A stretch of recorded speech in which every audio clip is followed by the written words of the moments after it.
$5,000 a month in dividend income from $25 a week. Sounds like it shouldn't work. Stay 10 minutes.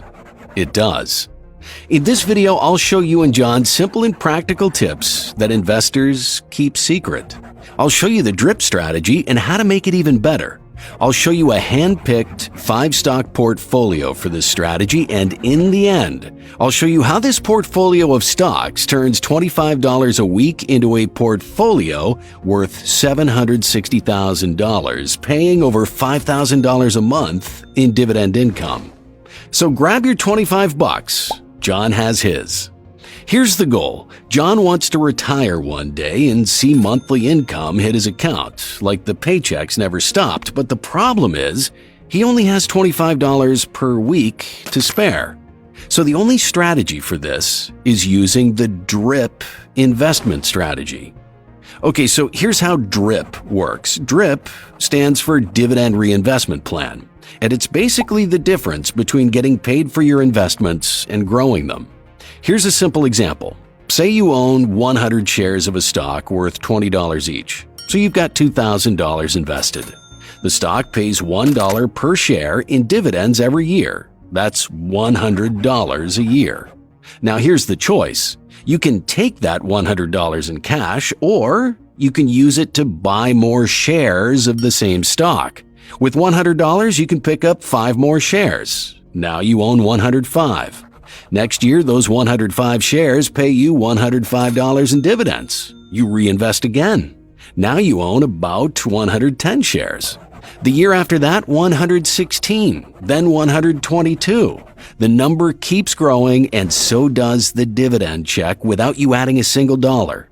That's the snowball. Small at first, massive 30 years in.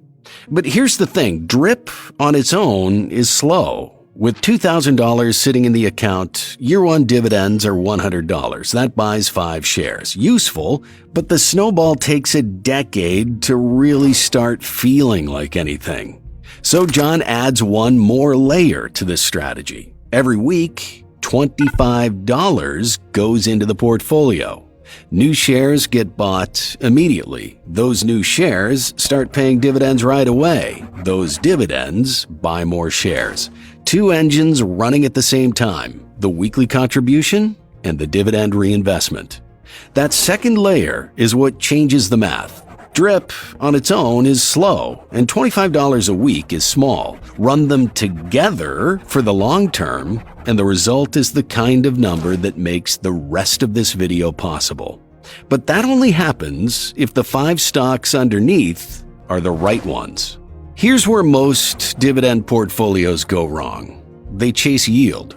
A 9% payout looks irresistible until the company cuts it the moment earnings get tight. So John doesn't start with yield. He starts with 4 specific filters. Filter 1, blue chip dividend stocks, the defensive anchor of the portfolio. Big established companies that survive recessions and keep paying through them. Companies that operate in healthcare, utilities, consumer staples. Filter 2, dividend aristocrats. Companies that have raised their dividend every single year for at least 25 straight years. The streak itself is the proof. If a company has paid through the dot-com bust, 2008, COVID, and everything since, the dividend isn't going anywhere. Filter 3, a dividend ETF anchor. One pick that gives John exposure to about 100 dividend-paying companies, all screened for quality, broad coverage, low effort, instant diversification.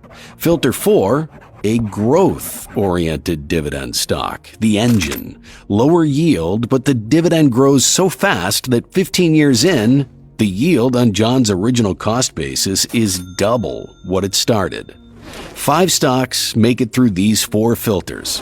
And by the end, I'll show you how a portfolio built from these 5 turns $25 a week into a portfolio worth $760,000, paying over $5,000 a month in dividend income. But first, let's quickly cover the 5 stocks. Stock 1 is the controversial pick, United Health. Ticker UNH, one of the biggest healthcare companies in America and a stock that's been through a lot lately. Lawsuits, controversy, negative headlines, the price has pulled back hard. But here's why John picks it anyway. That pullback is exactly what makes the math work. New money buying UNH today gets more income per dollar than the people who bought 2 years ago. And the long-term dividend growth tells the bigger story. UNH carries a 2.24% dividend yield, a 16.02% dividend growth rate, and 10.75% in annual share appreciation. And that growth rate beats every other blue chip in the portfolio.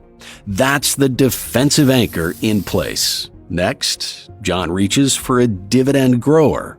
First of which is Home Depot. It's been growing its dividend every year for the past decade.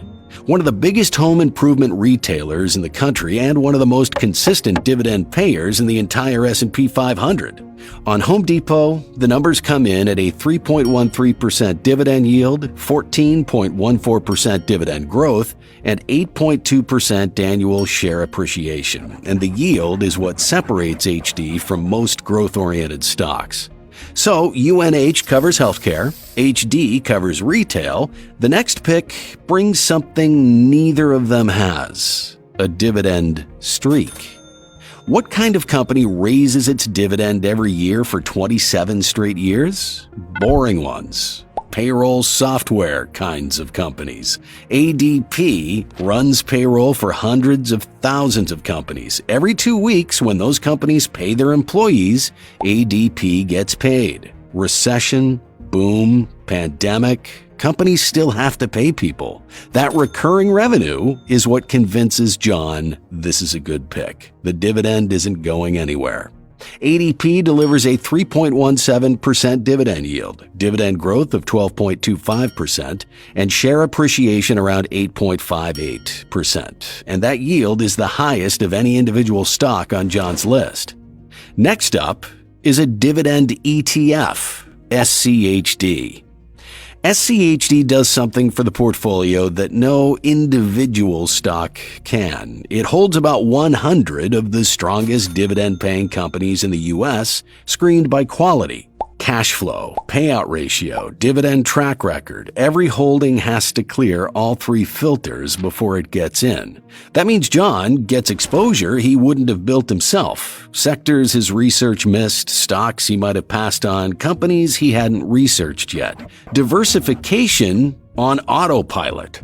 Across SCHD's roughly 100 holdings, the blend works out to a 3.32% yield, 10.43% dividend growth, and 8.14% annual share appreciation. And that 3.32% is the highest yield in the entire portfolio. Time for the 5th stock, and a curveball. Morgan Stanley, ticker MS, the investment bank, the asset manager. The kind of company nobody puts on a dividend list until they see the numbers. Here's why John picks it. MS has grown its dividend at a 20.89% annual rate over the past decade, the highest growth rate of any stock in this portfolio. The share price has compounded at 16.41% per year.